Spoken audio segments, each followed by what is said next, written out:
Boss ko, alam mo ba yung ulam na to? Sa gawing Ilocano, abraw o diningding ang tawag nila dito. Pero iisa lang ang aking sinisigurado, napakabisa nito. Lika, tuturo ko sa iyo kung paano iluto.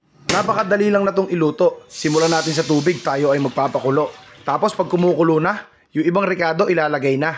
Simulan mo sa sibuyas na pula. Tapos lagyan mo ng kamatis kahit mga 5. Saka yung inihaw na hito, isabay mo na. At syempre, ito ang hindi pwedeng mawala, yung ating bagoong na isda. Halubaybay ang tawag ng iba. Pero kahit ano pa, yan ang ating gagawing pampalasa. Takpan mo lang at hintayin mo lang kumulo, repa. Tapos pag okay na, isunod mo naman yung patola. Sa bisa at lasa, siguradong mag-e-enjoy ka. Tapos napakadali pang iluto. Bukas lagay sara lang ang sistema. At tulad niyan mga repa, malambot na ang ating patola. Kaya ilalaglag na natin ang talbos at bulaklak ng kalabasa. Huwag kang mag-alala kung puno na sila. Ituluyan mo lang isara kasi mamaya sila ay iimpis pa. At syempre yung kukumpleto ng ating gulay, wala nang iba kundi yung dahon ng malunggay. Huwag ka nang malungkot kaibigan, isang kulo na lang naman yan.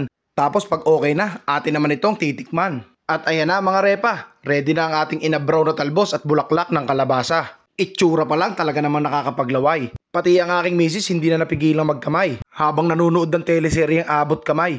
At kung ikaw ay nasayahan abay, pakishare naman yung video, bye.